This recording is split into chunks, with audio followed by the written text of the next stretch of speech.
તો મહેસાણાથી સમાચાર મળી રહ્યા છે, જ્યાં સાંસદ ગેનીબેન ઠાકોરની ટકોર બાદ રાજનીતિ તેજ થઈ ગઈ છે।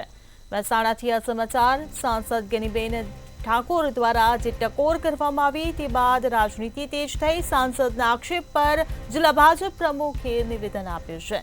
ગેનીબેન જે બોલ્યા તે કોંગ્રેસનું કલ્ચર તેવું ગિરીશ રાજગોર દ્વારા નિવેદન આપવામાં આવ્યું છે।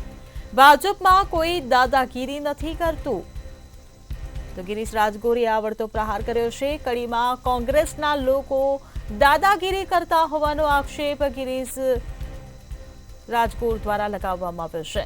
વિકાસના કામોના આધારે ભાજપ ચૂંટણી લડે છે તેવું નિવેદન આપ્યું છે। આ સાથે જ કહ્યું કે અમે વિકાસની વાત કરીને મત માંગીએ છીએ।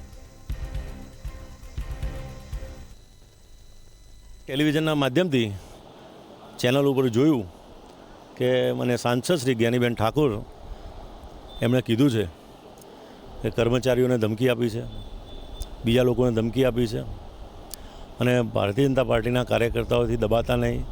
ભારતીય જનતા પાર્ટી આ લોકશાહીના પર્વમાં ન્યાયિક ચૂંટણીઓ થાય, ફેર ચૂંટણીઓ થાય એમ જ ઈચ્છે છે। અમે કોઈ જગ્યાએ ઝઘડો, ટંટો, ફસાદ, દાદાગીરી કરીને ચૂંટણી જીતવા માગતા નથી, કારણ કે અમારી પાસે કાર્યકર્તાની ફોજ છે। અમે બૂથે બૂથે અમારા કાર્યકર્તાઓ કામ કરે છે, અમે પ્રજાનું કામ કરીએ છીએ, વિકાસના કામો કરીએ છીએ, એના આધારે ચૂંટણી લડીએ છીએ। મને નરેન્દ્રભાઈ મોદી સાહેબ જ્યારથી ગુજરાતના મુખ્યમંત્રી બન્યા ત્યારથી આજ દિન સુધી છેલ્લા 24 વર્ષમાં પહેલી વખત ભારતમાં વિકાસની રાજનીતિ શરૂ થઈ છે।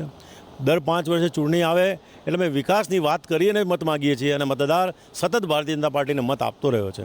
જ્યારે કોંગ્રેસે 60 વર્ષના પોતાના કાર્યકાળ દરમિયાન કશું કર્યું નથી, ખાલી ખોખલા વાદા કર્યા, એટલે આજે કોંગ્રેસની પગ નીચેથી જમીન સરકી રહી છે।